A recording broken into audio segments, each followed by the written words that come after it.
আপোনালোকে জানে যে অসম চৰকাৰে যোৱা কিছু বছৰৰ পৰা চৰাইদেউৰ আহোম স্বৰ্গদেউসকলৰ মৈদামক বিশ্ব ঐতিহ্য ক্ষেত্ৰলৈ বা বিশ্ব ঐতিহ্য ক্ষেত্ৰৰূপে স্বীকৃতি পাবলৈ প্ৰচেষ্টা কৰি আহিছিলে। এই স্বীকৃতি পোৱাৰ ক্ষেত্ৰত এটা দীঘলীয়া প্ৰচেছ থাকে।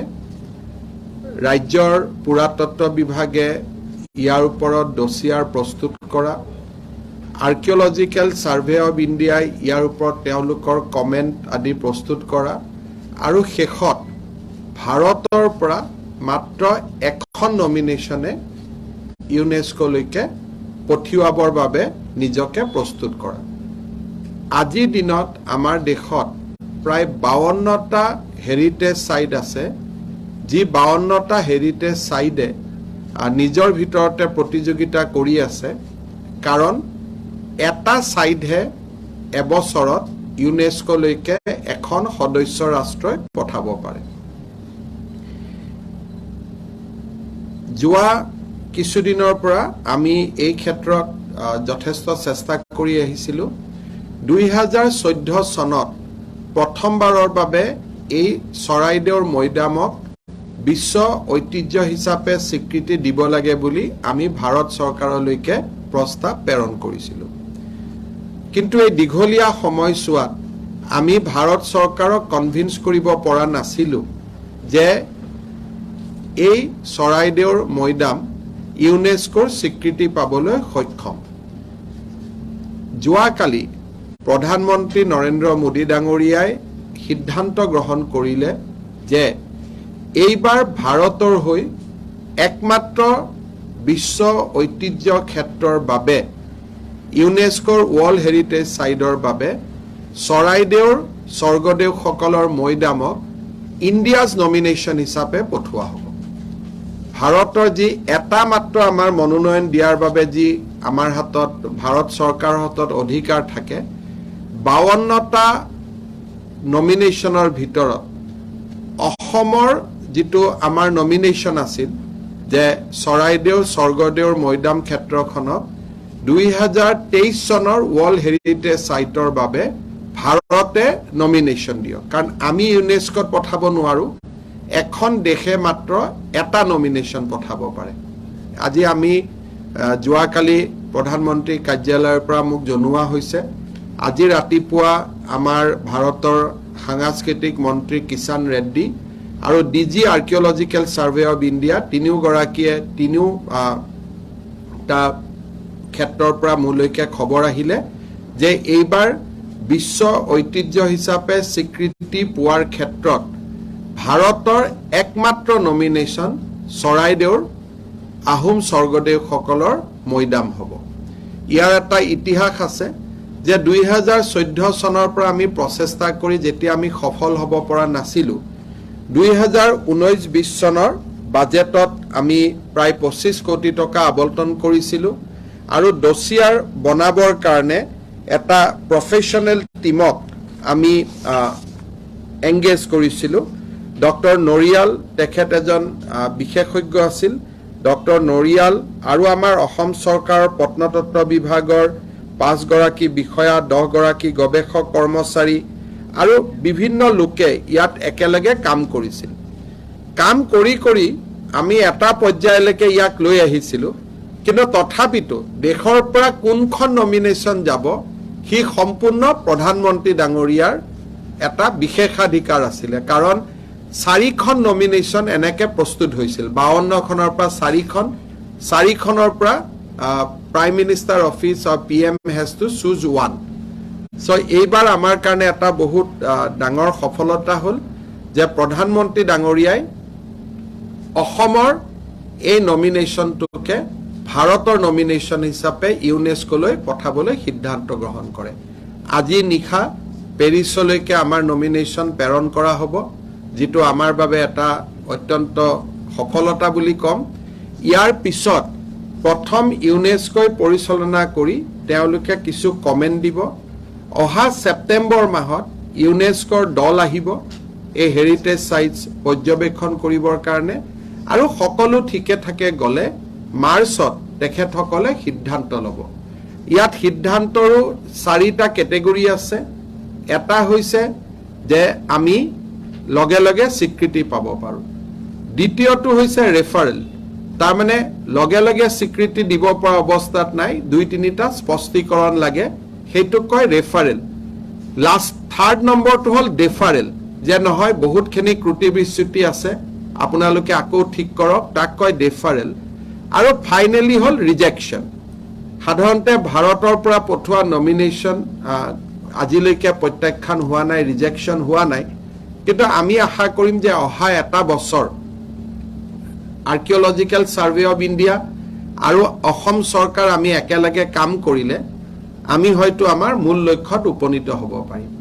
সমগ্ৰ প্ৰধানমন্ত্ৰী ডাঙৰীয়াই লোৱা সিদ্ধান্তৰ পিছত ই এতিয়া অসমৰ প্ৰচেষ্টা হৈ নাথাকিব it will be a national effort যে আজিৰ পৰা ই এটা ৰাষ্ট্ৰীয় মৰ্যাদাৰ লগত ই জড়িত হৈ পৰিব কাৰণ দেশৰ পৰা যেহেতু এখনেই নমিনেশ্যন পঠোৱা হৈছে গতিকে সেই নমিনেশ্যনখন যাতে স্বীকৃতি পাব পাৰে দুখন নমিনেশ্যন পঠাম বুলি ক'লেও ভাৰতে পঠাব নোৱাৰে India has right to send only one nomination আৰু তাৰ ভিতৰতে আজি চৰাইদেউৰ এই স্বৰ্গদেউসকলৰ মৈদাম সন্নিবিষ্ট কৰা হৈছে ইয়াৰ পিছত আমাৰ নমিনেশ্যন দুটা ষ্টেজত থাকে এটা কালচাৰেল সাইট বুলি কয় এটা নেচাৰেল সাইট বুলি কয় ভাৰতত আমাৰ 40টা বিশ্ব ঐতিহ্যৰ সাইট আছে তাৰে 32টা কালচাৰেল 7টা নেচাৰেল আৰু এটা মিক্স আৰু নেচাৰেল 7টাৰ ভিতৰত অসমৰ দুটা আছে মানস আৰু কাজিৰঙা আমি নেচাৰেলৰ বাবেও পৰৱৰ্তী পৰ্যায়ত আমি সমান্তৰালভাৱে মাজুলীৰ বাবেও প্ৰচেষ্টা চলাই থকা হৈছে কিন্তু মাজুলী আৰু চৰাইদেউ দুটা বেলেগ সমান্তৰাল ব্যৱস্থা মাজুলী ফলছ আণ্ডাৰ নেচাৰেল কেটেগৰী আৰু চৰাইদেউ ফলছ আণ্ডাৰ কালচাৰেল কেটেগৰী যোৱা কালি যি ভাৰত চৰকাৰে সিদ্ধান্ত লৈছে এইটো কালচাৰেল কেটেগৰীত সিদ্ধান্ত ল'লে যাতে আমি চৰাইদেউৰ স্বৰ্গদেউসকলৰ মৈদাম আমি বিশ্ব ঐতিহ্য ক্ষেত্ৰ হিচাপে লৈ যাব পাৰো গতিকে মই ভাবো যে আজি আমাৰ এইটো এটা বহুত ডাঙৰ সফলতা আমাৰ বিভাগৰ মন্ত্ৰী নন্দিতা গাৰ্লু ছাৰ বহু দিনৰ পৰা কেশৱ মহন্ত ডাঙৰীয়া এই বিষয়টোৰ সৈতে জড়িত হৈ আছিল এটা পৰ্যায়লৈকে আমি লৈ গৈছিলো কিন্তু প্ৰধানমন্ত্ৰী ডাঙৰীয়াৰ এই সিদ্ধান্তৰ পিছত it will now be a national effort অৰ্থাৎ এটা ৰাষ্ট্ৰৰ সন্মানৰ সৈতে জড়িত হৈ পৰিব আৰু সমগ্ৰ ৰাষ্ট্ৰৰ বিশেষকৈ আৰ্কিঅলজিক্যাল সাৰ্ভে অফ ইণ্ডিয়া বা মিনিষ্ট্ৰি অফ কালচাৰ সকলোৱে আমাৰ লগত এতিয়া ইয়াক যাতে ফাইনেল নামাঙ্কন হ'ব পাৰে তাৰ কাৰণে সকলোৱে আমাৰ লগত চেষ্টা কৰিব উল্লেখযোগ্য যে ইউনেস্কোৰ নেশ্যনেল হেৰিটেজৰ যিখন কমিটি আছে তাত ভাৰতো এটা মেম্বাৰ ষ্টেট কিন্তু যেতিয়া ভোটিং হয় নিজৰ সাইট থাকিলে সেই ভোটিংত সেইখন কান্ট্ৰি পাৰ্টিসিপেট কৰিব নোৱাৰে বাট আদাৰৱাইজ ভাৰতৰ মৰ্যাদা ফাইনেল সিলেকশনত ভোটিং কৰালৈকে ভাৰতৰ মৰ্যাদা এখন সদস্য দেশ হিচাপে বৰ্তমান আছে আৰু India is a member of that committee সেই কাৰণে আমি ভাবো যে এবছৰৰ এটা প্ৰচেষ্টা হ'ব কিন্তু আমি ডেফিনেটলি আমাৰ লক্ষ্যত আমি উপনীত হোৱাৰ বাবে আমি প্ৰচেষ্টা চলাম আৰু আমি সকলোৱে মিলি এই ক্ষেত্ৰত আমি প্ৰচেষ্টা চলাম ইউনেস্কোৰ সাইট এতিয়া চৰাইদেউলৈকে আহিব গতিকে চৰাইদেউৰ বাহিৰো দায়িত্ব হ'ব যে স্বচ্ছতাৰ পৰা আৰম্ভ কৰি সমগ্ৰ মৈদাম ক্ষেত্ৰখনক যাতে আমি সুন্দৰভাৱে আমি ৰাখিব পাৰো প্ৰাকৃতিকভাৱে ৰাখিব পাৰো চৰাইদেউবাসী ৰাইজৰ ওপৰতো আজিৰ পৰা এটা নতুন দায়িত্ব আহিব গতিকে মই ভাবো যে সকলোৱে মিলি আমি নিশ্চয় সেই দায়িত্ব পালন কৰিব পাৰিম আপোনালোকৰ যদি কিবা প্ৰশ্ন আছে কৰিব পাৰে status at a tentative or PM has to choose one. This year he has chosen Soraidu.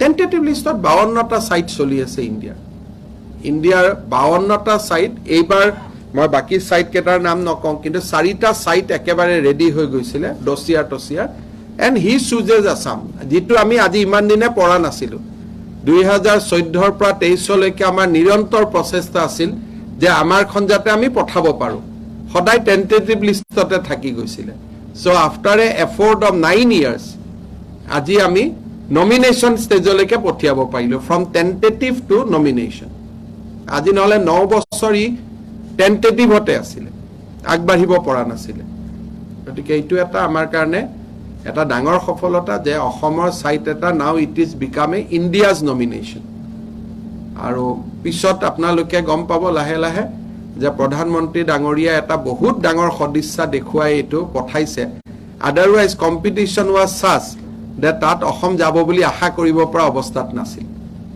কাৰণ আপোনালোকে নিজে সাইটত চালেও গম পাব যে আমাৰ কম্পিটিশ্যন কাৰ লগত আছিলে but even then he sided with the Assam's nomination গতিকে মই বাকী সাইট কেইটাৰ নাম ক'ব খোজা নাই কিন্তু আপোনালোকে সাইট কেইটা দেখিলে গম পাব যে এইকেইটা সাইট থাকোঁতে এইটো সাইট পঠাইছে তাৰমানে কিমান ডাঙৰ আমাৰো কাম কাজ যথেষ্ট ডছিয়াৰ প্ৰিপাৰেশ্যনৰ ক্ষেত্ৰত ভাল হৈছিলে আৰু প্ৰধানমন্ত্ৰীৰ সদিচ্ছায়ো এটা গুৰুত্বপূৰ্ণ ভূমিকা পালন কৰিছিলে মই যোৱা 3 দিন আগত প্ৰাইম মিনিষ্টাৰক লিখিছিলোঁ আৰু এবাৰ দিল্লীত থাকোঁতে প্ৰধানমন্ত্ৰীক মই নিজে সাক্ষাতো কৰিছিলোঁ এই বিষয়টোৰ ওপৰত আৰু মই প্ৰধানমন্ত্ৰীক লগ পাই সাক্ষাৎ কৰি তেখেতক বিষয়বস্তুৰ ওপৰত জনাইছিলোঁ আৰু তেখেতক মই চিঠিও লিখিছিলোঁ আৰু কেশৱ মহন্ত আৰু মই দুইজনে যোৱা 3 দিন আগতে আমাৰ সাংস্কৃতিক মন্ত্ৰী কিষাণ ৰেড্ডি ডাঙৰীয়াকো লগ কৰিছিলোঁ গতিকে যোৱা কেইটামান দিনত যথেষ্ট প্ৰচেষ্টা অসম চৰকাৰৰ পৰা চলোৱা হৈছিল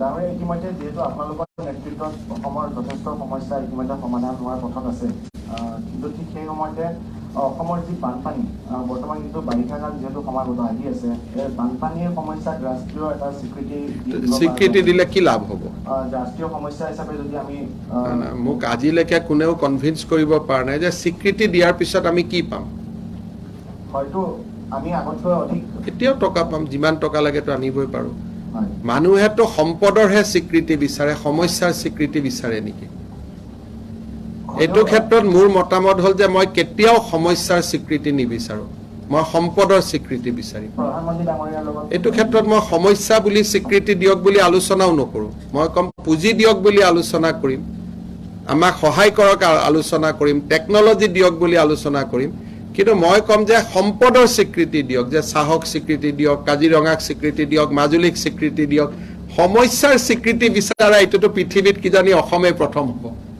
যে সমস্যাকো স্বীকৃতি লাগে মানুহে এৱাৰ্ড কেতিয়া পায় সম্পদেৰেহে এৱাৰ্ড পায় সমস্যাৰ স্বীকৃতি এইটোতো মই নাজানো মইতো বহুতবাৰ আছুৰ লগতো পাতিছোঁ যে এইটো কি বস্তু ভাৰততো এনেকুৱা কোনো বস্তু নাই যে সমস্যা এটাৰ স্বীকৃতি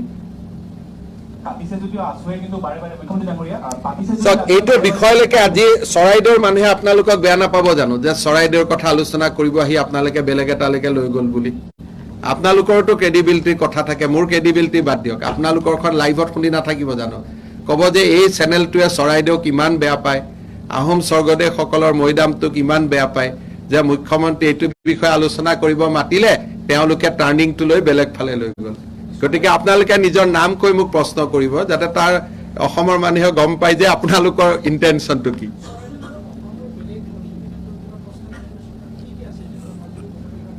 আপোনালোকে ৱেবছাইটত চাই ল'ব 52 সাইট আছে এইটো মই ক'লে ভাল নালাগে বিকজ বাকী ষ্টেটৰো কথা থাকে অসমৰ মাজুলী আছে ইন এ নেচাৰেল কেটেগৰী সাংস্কৃতিক আছে চৰাইদেউ কিন্তু অসমক বাদ দিও আৰু 50খন নমিনেশ্যন চলি আছে টোটেল 52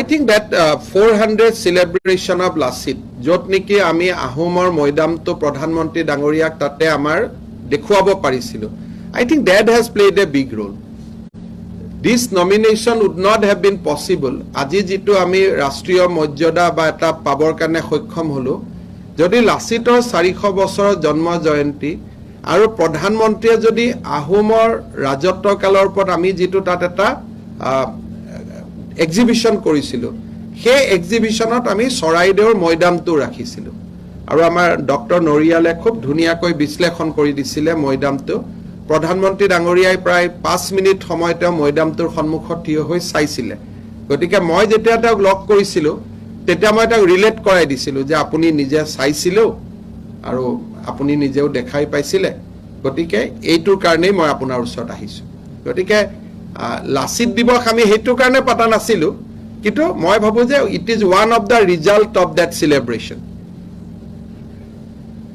মুখ্যমন্ত্ৰী ডাঙৰীয়া আমাৰ বাবে নিশ্চয় ভাল খবৰ, আৰু কথাটো হ'ল যে এনেকুৱা ধৰণৰ সম্পদ বা মনুমেণ্ট অসমৰ বিভিন্ন প্ৰান্তত আছে, উজনি অসমত বা নামনি অসমতে হওক, এনেধৰণৰ সম্পদ আমাৰ বহু আছে। সেই সম্পদসমূহ বহু ক্ষেত্ৰত দেখা যায় যে কেতিয়াবা সংৰক্ষণৰ অভাৱ হয়, কেতিয়াবা আমি বাতৰি কৰিবলগীয়া হয় যে কাৰেণ্ট হল ভাত লাগিছে ইত্যাদি বিভিন্ন ধৰণৰ বিষয়বিলাক আহে। সেইখিনি ক্ষেত্ৰত মই ভাবোঁ যে বৰ্তমান অসম চৰকাৰে যিমান প্ৰচেষ্টা লৈ আছে সেইখিনিৰে আমি ফল পাই পাই গৈ থাকিম। আজি আমি ৰংঘৰক লৈ মই 30 তাৰিখে শিৱসাগৰ যাম, ডাঙৰ পৰিকল্পনা এটা আছে। গতিকে আমি আমাৰ যিটো পৰিকল্পনা, আজিয়ে 2014ত প্ৰথম চৰাইদেউৰ কথাটো মনলৈ আহিলে, তাৰ আগতটোতো অসমত বহুত চৰকাৰ আছিলে। অন্ততঃ চিন্তাৰ বীজটো অংকুৰণ হ'ল কেতিয়া, যেতিয়া আমাৰ ইয়াতে 14ত এটা ভাৰতত এটা পৰিৱৰ্তন এটা আহিলে, তেতিয়া মানুহৰ মনত বিশ্বাস হ'ল যে এইটো আমাৰ কামটো হ'ব পাৰে। 9 বছৰৰ পিছত আজি আমি এজন মুখ্যমন্ত্ৰী হিচাপে মই গম পোৱাৰ লগে লগে কেশৱ মহন্ত যোৱা 7 দিন আমি দিল্লীত, মোক দিল্লীৰো জাৰ্নেলিষ্টসকলে সুধি আছে কিয় দিল্লীত আছে, মই কোৱা নাই, বাট আমি গোটেইবিলাকে সেইটোৱে কেম্প কৰি আছিলোঁ। আমাৰ গোটেই আজিও যদি খবৰ কৰে 16জন অফিচাৰ আজিও আছাম ভৱনত আছে, নহয় জানো কেশৱ দা? গোটেই টিমটো বহি আছে, যাতে সাংবাদিকে গম নাপায়, গম পালে আকৌ আন ষ্টেটবিলাকেও সমানে এক্টিভেট হৈ যাব। গতিকে আমি লোকচক্ষুৰ আঁৰত থাকি যোৱা 7 দিন, কেশৱদা ৰাতিপুৱা গৈছে, গধূলি গুচি আহিছে, আমি সাংস্কৃতিক মন্ত্ৰীক লগ কৰিছোঁ, তেওঁৰ পৰা এডভাইচ লৈছোঁ, লৈ প্ৰধানমন্ত্ৰীক লগ কৰিছোঁ, আকৌ মই চিঠি লিখিছোঁ, চিঠিৰ কপিও আপোনালোকক দিম। মানে এইটো এটা নিউ আছাম আমি চেষ্টা কৰিছোঁ। এতিয়া 30 তাৰিখে মই শিৱসাগৰ যাম, তাতে ৰংঘৰৰ ওপৰত আলোচনা হ'ব, আপোনালোকে প্লেনটো গম পাব। আমি প্ৰচেষ্টা যথেষ্ট কৰি আছোঁ, কামাখ্যাৰ ওপৰত প্ৰচেষ্টা চলি আছে, মাজুলীৰ ওপৰত আপোনালোকে হৈ থকা কামবিলাকো কেতিয়াবা লিখিব পাৰিব। মাজুলীত ইমান বটদ্ৰৱাত ইমান ডাঙৰ প্ৰচেষ্টা চলি আছে, এতিয়া গ'লেতো চবেই দেখা পোৱা হৈছে, মাজুলীত প্ৰচেষ্টা চলি আছে। গতিকে আমি যিমান পাৰোঁ আমি চেষ্টা কৰি আছোঁ, কিন্তু ইয়াত অকল শিল আৰু বালিৰ কথা নহয়, আজি বহুত ডাঙৰ এটা ইণ্টেলেকচুৱেল ৱৰ্ক লাগে যে হোৱাই চৰাইদেউ, আহোম সাম্ৰাজ্যৰ পৰা, তাৰ মনুমেণ্টৰ বিশেষত্বৰ পৰা, মনুমেণ্টত থকা বস্তুৰ লগত ৱৰ্ল্ডৰ কি ৰিলেশ্যন আছে, বহুত ডাঙৰ ষ্টাডি এটা লাগে, যিটো যোৱা 2 বছৰ 3 বছৰৰ ডক্টৰ নৰিয়াল আৰু আমাৰ আৰ্কিঅলজিকেল ডিপাৰ্টমেণ্টে কৰি আছিলে। So' it is a result of hard effort. কিন্তু হাৰ্ড এফৰ্টটো যদি প্ৰধানমন্ত্ৰীৰ পলিটিকেল সদিচ্ছা নাথাকিলেহেঁতেন বা অসমবাসী ৰাইজৰ প্ৰতি যদি সদিচ্ছা নাথাকিলেহেঁতেন, তেতিয়াহ'লে আমাৰ এফৰ্টটো কামত নাহিলেহেঁতেন, কাৰণ বাকী ষ্টেটেওতো সমানে এফৰ্ট কৰি আছিলে। অল আদাৰ 52 চাইটছৰ কাৰণে এনেকেই ডছিয়াৰ বনিছে, এনেকেই চেষ্টা হৈছে, কিন্তু এই যে ভাৰতৰ 52টা চাইটৰ ভিতৰত আমাৰ চাইটটোৱে পঠাবৰ কাৰণে প্ৰধানমন্ত্ৰী ডাঙৰীয়াই সিদ্ধান্ত ল'লে, মই ভাবোঁ যে ই উত্তৰ পূব আৰু অসমৰ প্ৰতি প্ৰধানমন্ত্ৰী ডাঙৰীয়াৰ থকা বিশাল সদিচ্ছাকে আকৌ এবাৰ প্ৰতিনিধিত্ব কৰিছে।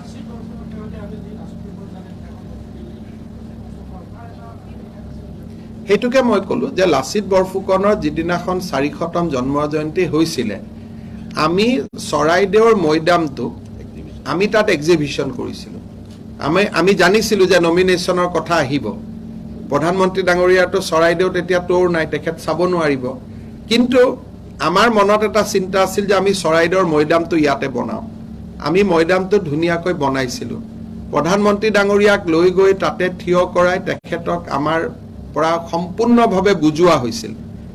গতিকে সেই প্ৰধানমন্ত্ৰী ডাঙৰীয়াই দেখা যে পালে চৰাইদেউ মৈদামটো, তাৰ বিশেষত্ব দেখা পালে, তাৰ প্ৰাচীনতম যিবিলাক বেলেগৰ লগত নিমিলা যি একক আৰু অনন্য ধাৰা আছে তাক দেখা পালে।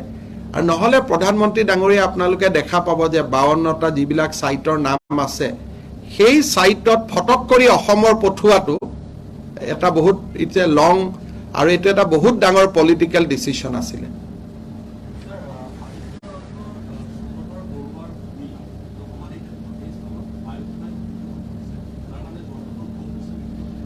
মই নাজানো কিবা নেশ্যনেল ছিকিউৰিটিৰ কথা থাকিব পাৰে আৰু বায়ু সেনাই যদি তাত বহিছেও তেওঁলোকে ধুনীয়াকৈ সমাধি ক্ষেত্ৰ ৰাখিব পাৰিব তেওঁলোকৰ কথাটো ক'লেই হৈ যাব কিবা তাত থাকিব পাৰে নেশ্যনেল ছিকিউৰিটি পেৰামিটাৰ সেইটোতো মই নাজানো মোৰ নলেজত কোনেও দিয়াও নাই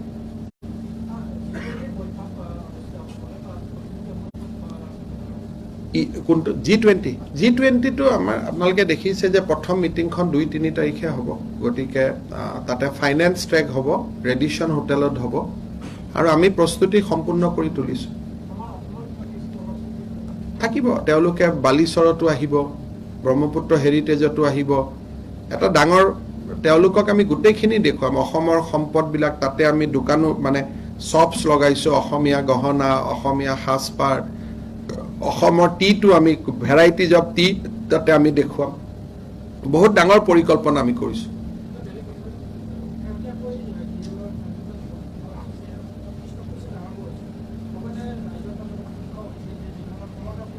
এইটো অসমীয়া বাতৰি কাকতৰ মাজতে শংকা হৈছে কাৰণ মই একেদিন কলিকতাৰ বাতৰি কাকতটো চাইছোঁ ক'তো কমতাপুৰৰ এটা বস্তুও নাই অসমৰ বাতৰি কাকত কেইখন মানে কি কাৰণে কি উদ্দেশ্যত নাজানো সদায় এইটো হেডলাইন কৰি আছে মই নাজানো কিয় কৰি আছে কাৰণ অসম চৰকাৰেও কোনো কথা পতা নাই ভাৰত চৰকাৰেও কিবা পাতিছে যদি মই নাজানো অন্তত বেংগলৰটো ডাঙৰ নৰ্থ বেংগল ডাঙৰ এৰিয়া তাৰ পেপাৰতটো কিবা এটা লাইন হ'লেওতো আহিলেহেঁতেন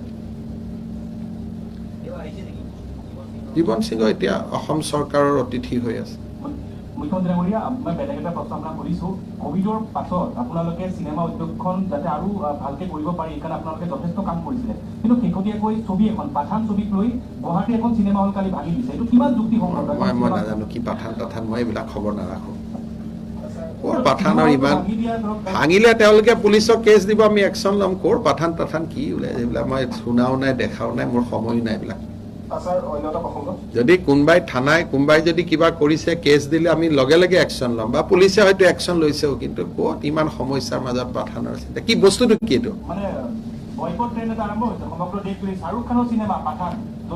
শ্বাহৰুখ খান কোন আমি কিয় চিন্তা কৰোঁ আমাৰ ইয়াত কত শ্বাহৰুখ খান আছে হয় নহয় ডক্টৰ বেজবৰুৱা ওলাব আমি তাৰে চিন্তা কৰোঁ প্ৰাগ টিভি সঞ্জীৱ নাৰায়ণে 2 এদিনতে ডক্টৰ বেজবৰুৱা ৰিলিজ দিব গতিকে সকলো চিন্তা হ'ব লাগে যে আমি ডক্টৰ বেজবৰুৱাখন চাব লাগে মই নাজানো এইবিলাক মইতো নাজানো এইবিলাক চাব আপুনি ধুনীয়াকৈ চাই আহক you will get full security মই এইবিলাকৰ টেনশ্যন লোৱা নাই মই টেনশ্যন লোৱা নাই কিবা যদি লৈছে তাৰ একশ্যনো দেখা পাব যদি ল এণ্ড অৰ্ডাৰ ভায়লেট হৈছে তি একশ্যনো ল'ব কিন্তু চিনেমা হলৰ মালিকে মোক ৰিকুৱেষ্ট কৰা নাই যোনে চিনেমা বনাইছে তেওঁলোকেওতো একো কোৱা নাই ৰাতিপুৱাৰ পৰা মইতো চবৰে ফোন ধৰোঁ আমি কিয় চিন্তা কৰোঁ শ্বাহৰুখ খানেতো ফোন কৰিলেহেঁতেন যদি কিবা তেনেকুৱা সমস্যা হৈছে মোকতো বাকী চবেই ফোন কৰি থাকে সকলো বোম্বেৰ ডাঙৰ ডাঙৰ যিবিলাক আপুনি নাম কৈছে সকলোৱে মোক 7 দিন 10 দিন কিবা কিবি কথাত ফোন কৰিয়ে থাকে শ্বাহৰুখ খানে যদি ফোন কৰে মই চাই ল'ম কি ইছ্যু আছে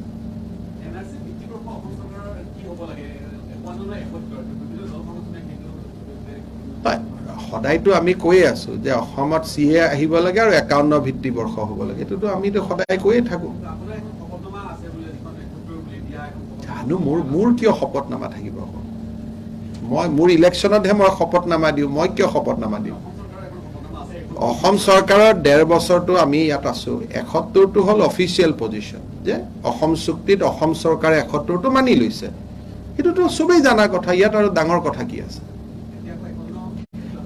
এইটো বিজেপিৰ মত থাকিব যে কিন্তু 51টো এনেকৈ হ'লেও নহ'ব আমিতো কৈছোঁ আমাৰ বহুতখিনি লাইন আছে ডিলিমিটেশ্যন হ'ব লাগে CA আহিব লাগে 51 হ'ব লাগে এটা বস্তু নহয় আমাৰতো হাতত এটা পেকেজ আছে আৰু পেকেজটো আমি পুছ কৰি থাকোঁ কিন্তু আমি কোনো এতিয়া 71 51ৰ কথাটো এইকাৰণে যে অসম চৰকাৰেতো নিজেই দেখোন আঁচুৱে চহী কৰি আহিছে 71 বুলি সেইকাৰণে আপুনি যদি মোক এটা RTI সোধে যে অসম চৰকাৰৰ মতে ভিত্তিবৰ্ষ কি আমিতো 71ৰে লিখিব লাগিব কাৰণ এইখনতো আমি অসম চৰকাৰে চুক্তিত স্বাক্ষৰ কৰি আহিছোঁ কিন্তু অসম চৰকাৰৰ ভিউটো পলিটিকেল ভিউ নহ'বও পাৰে পলিটিকেল ভিউটো বেলেগ যদি কোনোবাই মোৰ ভিউ সোধে মই মোৰ ভিউটো দিম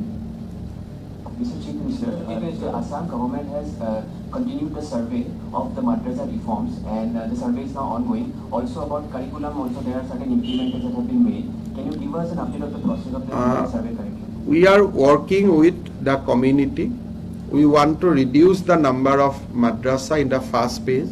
We want to put general education in madrasa. We want to start a system of registration in madrasa. So we are working with community, and there are very, very positive response from community. So we are working, and once it is finalized, I'll let you know.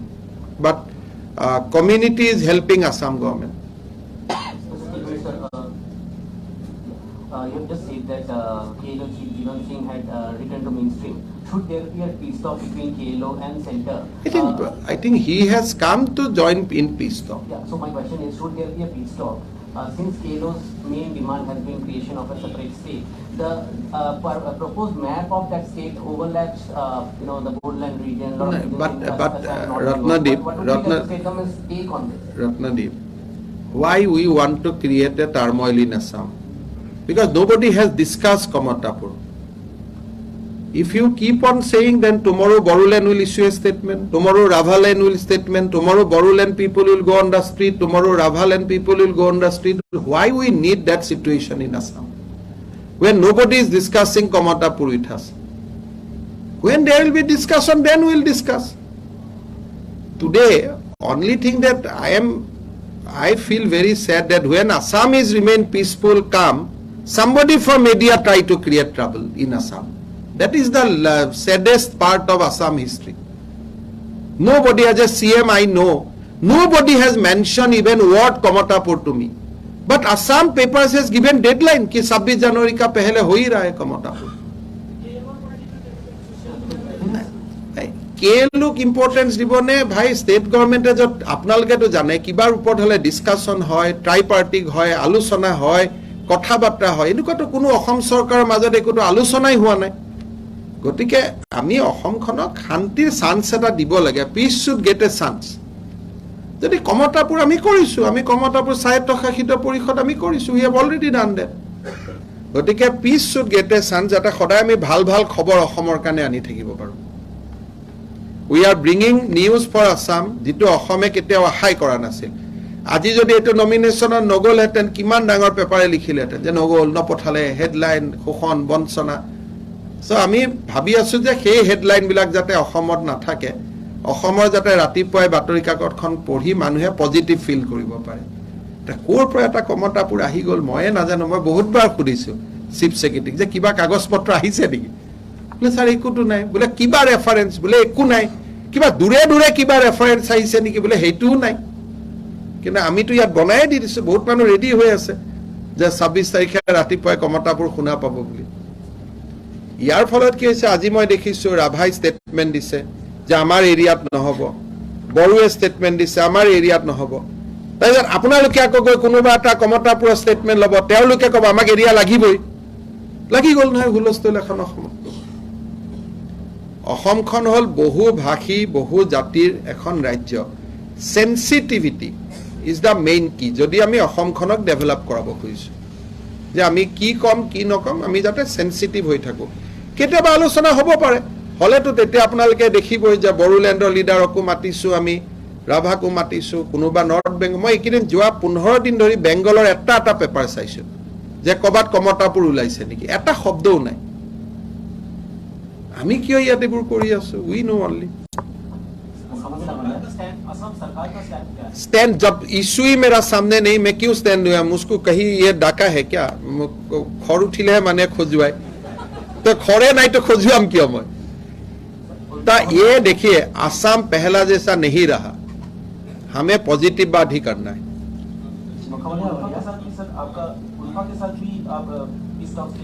चलते रहता है उल्फा का साथ भी हम लोग संबंध में। नहीं, कोई डेडलाइन कौन देगा? वो डेडलाइन तो मेरा, मैं डेडलाइन थोड़े मैं भगवान हूँ डेडलाइन देने के लिए। मैं कहता, मैं आशा करता हूँ कि मेरा समय में हो जाए। डेडलाइन देने का हमारा हिम्मत कहाँ है? हम तो सीएम है, हम थोड़े भगवान हैं।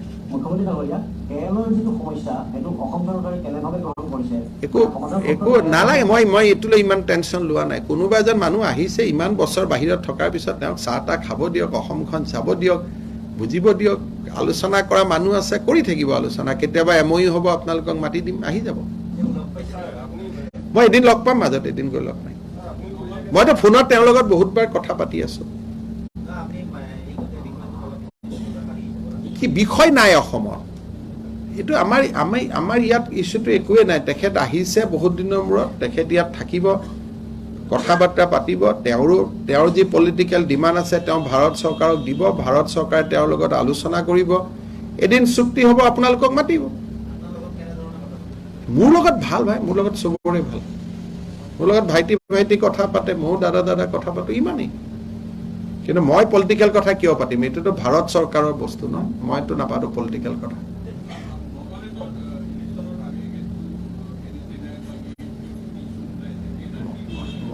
নেদাটো পাৰ্টি নেদাৰ কাম হৈ গ'ল NDDP আৰু বিজেপি এলায়েন্স হৈ গ'ল নেদা ইজ অভাৰ যোৱাবাৰো চলো গৈছো দেট ইজ এ ফৰ্মেট মেঘালয়ত আমি চলোৱে যাওঁ ত্ৰিপুৰাটো বিজেপিয়েটো কণ্টেষ্ট কৰিবই এলায়েন্স IPFT আমাৰ নেদাত আছে কণ্টিনিউ হয় নহয় ত্ৰিপুৰা লিডাৰশ্বিপে কৰিব মইতো সোমোৱা নাই এতিয়ালৈকে আপোনালোকে মতামত দিয়ক যে আলোচনা হ'ব লাগে আপোনালোকে পেপাৰত এটা পৰিৱেশ সৃষ্টি কৰক যে আমাক সাৰ্বভৌমত্ব নালাগে কিন্তু পৰেশ বৰুৱাক সন্মান সহকাৰে আলোচনাৰ মেজলৈ আহিব লাগে তেওঁতো এইটোৱে বিচাৰিছে ৰাইজৰ মতামত বিচাৰিছে আপোনালোকে ৰাইজৰ মতামতখিনি দিয়ক এতিয়া In continuation to the question on NEDA, if there is a change of BJP strategy in terms of the state elections in Northeast, given the fact that in somewhere you're fighting as NEDA, you just read the newspaper of 5 years back. Whatever 5 years back we have done, this year also we'll do the same thing. Nagaland also 5 years back there was an alliance between NDDP and BJP. No people. So whatever we did last time, we are repeated exactly this time. With IPFT, not with Tripura Motha. So we are doing the same thing what was there 5 years back. Thank you.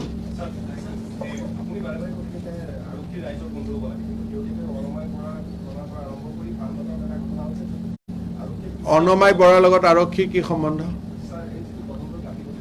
তদন্তৰ গাফিলতি সেইটো হাইকোৰ্টৰ judgement সেইটো judiciary আৰু উকিলৰ কথা আৰক্ষীয়েতো তদন্ত কৰি ফাঁচিলৈকেতো লৈয়ে গৈছিলে এতিয়া তাৰ পিছত এতিয়া আৰু আদালতৰহে ৰায় ইয়াতো আৰক্ষীৰ কোনো গাফিলতি নাই আৰক্ষীয়েতো চব আৰক্ষীয়ে এটাই কথা মই কৈছো যে আৰক্ষীয়ে যদি ভুলেই কৰিছিল তেতিয়া ফাঁচিৰ অৰ্ডাৰ কেনেকৈ হৈছিল ডিজিপিৰ কথাটো বাদ দিয়ক ফাঁচিৰ অৰ্ডাৰটো কেনেকৈ হৈছিল Definitely Arokhi Todonto there was a merit. High Court has pointed out some deficiency. আমি ডিসকাস কৰিম হয়তো সুপ্ৰিম কোৰ্টত হেতু নাথাকিব পাৰে কাৰণ আমি তো সুপ্ৰিম কোৰ্ট যাম মুখ্যমন্ত্ৰী ডাঙৰীয়া আপোনাক এটা অতি সংবেদনশীল বিষয় এটা আপোনাক দৃষ্টিগোচৰ কৰিব বিচাৰিছো যেহেতু আপুনি গৃহ বিভাগৰ নেতৃত্বত আছে এগৰাকী মহিলা ইতিমধ্যে আমাৰ সংবাদ মাধ্যমৰ আগত কালি তেখেত আহিছিলে তেখেতে পাণবজাৰ আৰক্ষী থানাত এটা গোচৰ দিয়া 2 মাহ হৈ গৈছে কিন্তু তেখেতৰ গোচৰটো ৰুজু হোৱা নাই তেখেতে মৃত্যুৰ ভাবুকি পাই আছে বুলি কৈছে আৰু তেখেতে আমাৰ সংবাদ মাধ্যমক এটা আহ্বান কৰিছিলে যে তেখেতে আপোনাক লগ কৰিব বিচাৰিছে গতিকে আমি প্ৰতিনিধি হিচাপে আপোনাৰ ওচৰলৈ আৰক্ষীত গোচৰ দিলে অসম আৰক্ষীত এনেকুৱা কোনো নাই যোনে গোচৰ নলব কিবা থাকিব পাৰে ষ্ট্ৰেটেজি থাকিব পাৰে প্ৰচেছ থাকিব পাৰে মই সুধি লম কিন্তু মোৰ মতেদি কেছ দিলে কেছ নোলোৱা কথা থাকিবই নোৱাৰে কিবা ভিতৰত কি আছে মই জানি বুজি লম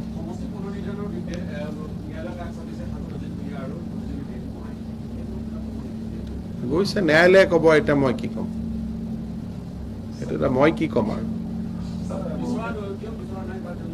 নিবিচাৰিলেও ভাল বিচাৰিলেও ভাল আমিতো আছোৱেই ইয়াতে सर इलेक्शन कैंपेन मेघालय में शुरू हो गया ममता बनर्जी कैंपेन में बार-बार बोली कि गुवाहाटी से नॉर्थ ईस्ट को कंट्रोल किया जा रहा है इसका नाम नहीं लिया लेकिन उन्होंने कहा कि डिफैक्टो प्राइम मिनिस्टर यहाँ पे बैठा हुआ है प्रॉक्सी गवर्नमेंट चल रहा है नॉर्थ ईस्ट की कई स्टेट्स में तो उनमें उनका क्या इशू है मतलब ये बीजेपी की तरफ से किया जा रहा है ना उनका क्या इशू है उसमें उनका जो स्टेट गवर्नमेंट का कोई ये रोल नहीं रहता है यहाँ से गुवाहाटी से नॉर्थ ईस्ट को कंट्रोल किया मतलब इसका मतलब क्या है हमको तो यहाँ से तो एक ही बात है ममता बनर्जी चाहते कि things should be control by TMC तो टीएमसी क्यों कंट्रोल करना चाहते हैं अगर आप रीजनल पार्टी होना चाहिए तो टीएमसी क्यों लड़ रहा है मेघालय में मतलब अभी कंट्रोल उनका पास जाना चाहिए क्या मतलब ये तो fight between Mamata and Himanta हो गया कि मैं भी कंट्रोल चाहता हूं, तुम भी कंट्रोल चाहते, ऐसा ही हो गया ना. तो actually Mamata Banerjee has not been brief properly.